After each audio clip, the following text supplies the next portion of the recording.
বর্তমানে চলছে এইচএসসি পরীক্ষা। শিক্ষার্থীরা দাবি করছে তাদের পরীক্ষা স্থগিত করার সারা দেশে। কিন্তু শিক্ষা মন্ত্রণালয় কি করছে? বর্তমানে দেশের পরিস্থিতি কোন দিকে যাচ্ছে? পরীক্ষা আদৌ স্থগিত হবে কিনা? ইতিমধ্যে কিন্তু চট্টগ্রাম বোর্ডের 16 তারিখ পর্যন্ত সকল পরীক্ষা স্থগিত ঘোষণা করেছে। এখন কথা হচ্ছে আমরা বাকি বোর্ডগুলোর কি হালচাল সেটা নিয়ে জানাবো, এবং এই শিক্ষা মন্ত্রণালয় আসলে কতদিন কিভাবে ওয়ার্ক করতে চান, তারা আসলে কি চান সেটা একটু আমরা জানতে চাই। ইতিমধ্যে আমরা এই যে দেখতে পাচ্ছি বিবিসি থেকে নিউজ করতেছে যে ভারী বৃষ্টি আর বন্যা পরিস্থিতি কোন দিকে যাচ্ছে, এবং নিউজ যদি আমরা একটু দেখতে পারি যে রাজধানী ঢাকা সহ দেশের বিভিন্ন জায়গায় বৃষ্টি চলছে, এক নাগাড়ে বৃষ্টি চলছে। এবং আমরা দেখতে পাচ্ছি, আমি রিসেন্টলি কিন্তু কক্সবাজার থেকে এসেছি, খুবই কষ্ট হয়েছে আমাদের কক্সবাজার জার্নিটা।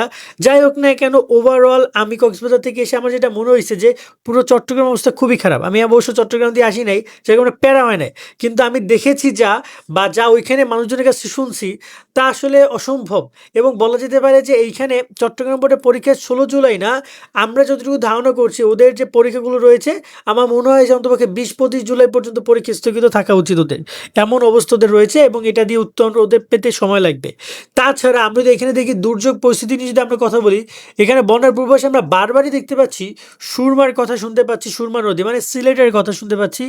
সিলেট, সুনামগঞ্জ, মৌলভীবাজার, হবিগঞ্জ দিকটাতেও কিন্তু প্রচুর বন্যা হচ্ছে, কিন্তু সেখানেও নদীর পানি নিম্ন অঞ্চলে অলরেডি কোথাও কোথাও স্বল্পমেয়াদী বন্যা রয়েছে, এবং পরিস্থিতি উদ্ভাবন হয়েছে। প্রচুর বৃষ্টি পড়ছে, বিদ্যুৎ থাকছে না, পড়াশোনার কোনো পরিবেশ নাই। কিন্তু তার মধ্যে সিলেট অলরেডি তারা অনেকগুলো পরীক্ষা নিয়ে নিছে, অনেক শিক্ষার্থী প্রপারলি পরীক্ষা অংশগ্রহণ করতে পারেনি, বা পারলেও তাদের প্রস্তুতি হয়নি।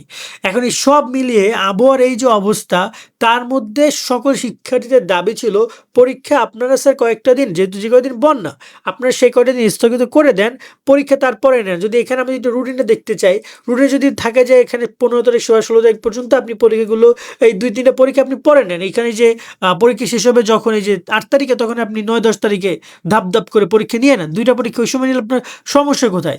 এখন শিক্ষার্থীরা না পাচ্ছে বিদ্যুৎ, না পাচ্ছে পড়াশোনার পরিবেশ, কেউ তো দেখা যায় পানির মধ্যেই রাতভর কাটাতে হচ্ছে। সে কিভাবে পড়ে পরীক্ষা দিবে, সে কিভাবে হচ্ছে যে প্রস্তুতি নিবে, এটাও তো একটা গুরুত্বপূর্ণ বিষয়। আপনার শুধু পরীক্ষা নেওয়ার দায়িত্ব মানে এই না যে আপনার জাস্ট কেন্দ্রে গিয়ে পরীক্ষা নিচ্ছেন। একটা এটা আপনার দায়িত্ব আছে যে সেই শিক্ষার্থী প্রস্তুতি নিতে পারছে কিনা। এই হচ্ছে একটা সড়কের, মহাসড়কের অবস্থা। তো মহাসড়ক তো অবশ্যই একটা বাড়ির থেকে তোর উপরে থাকে না, ওটা নিচেই থাকে। তো এই যদি হয় তাহলে বাড়িঘরের কথা চিন্তা করো। এবং এই ছবিটা কোথায়, ছবিটার এখানে ডিটেলস দেওয়া নাই, তাহলে হয়তো বা বুঝতে পারতাম। তো তোমরা দেখো, এই যে দেখতে পাচ্ছ যে বলা হচ্ছে যে 4টা নদীর পানি বিপদসীমার উপরে, এবং আরও সামনে আরও অনেক নদীর পানি বিপদসীমার উপরে যাবে। বিশেষ করে তোমরা জানো তিস্তা যে রয়েছে আমাদের এখানে নীলফামারী বা কুড়িগ্রামের ওই দিকটাতে, কারণ ওইখানে পুরো পাহাড়ি ঢল যেটা ভারতের ওইগুলো আসে। ভারত তো আমাদেরকে এমন এমন ঢল দেয়, ঠিক আছে, ওদেরকে আর এইগুলো কি বলবো। তো সব কিছু মিলে এইগুলো নিতে পারছে না অনেকেই, অনেক শিক্ষার্থী বর্তমানে বলা যেতে পারে একটা মানসিক টেনশনের মধ্যে আছে, বিশেষ করে যারা বন্যা কবলিত। নামগুলো আমি একটু ছোট্ট করে বলে দিতে চাই। সেটা হচ্ছে যে এখন চট্টগ্রাম রিল্যাক্স থাকো শিক্ষার্থীরা, কিন্তু কুমিল্লা, সিলেট, ময়মনসিংহ, রংপুরের অনেক বড় একটা অংশ এখনও বন্যার মধ্যে আছে। আপনাদের দয়া করে উচিত পরীক্ষা স্থগিত করা, অথবা এই ব্যাপারে বিকল্প কোনো চিন্তা করা, শিক্ষার্থীদের কথা ভাবা। লাগলে সাদেশে পরীক্ষা যদি সেক্ষেত্রে বরিশাল অথবা যশোর, রাজশাহী, ঢাকা, আপনার কাছে ঠিক মনে এগুলো পরীক্ষা নেওয়ার, বাকিগুলো আপনারা স্কিপ করতে পারেন। এক্ষেত্রে তোমাদের কি মতামত তোমরা কমেন্টে জানাইতে পারো। আর যদি বলি তোমাদের এখানে 16 তারিখ পর্যন্ত চট্টগ্রামের পরীক্ষা স্থগিত, এটা আপডেট এসেছে। এখানে তোমাদের হচ্ছে যে দুর্ঘটনায় যে পরীক্ষাগুলো স্থগিত হচ্ছে, তাদের প্রশ্ন নিয়ে শিক্ষামন্ত্রী যেটা বলেছেন যে বিকল্প সেটা নিয়ে নেওয়া হবে, অর্থাৎ তাদের কাছে কিন্তু বিকল্প আছে, এমন নয় যে বিকল্প নাই। তো তারা চাইলে কিন্তু অ্যাকশন নিতে পারেন, বাট সেই অ্যাকশন তারা নেবেন না।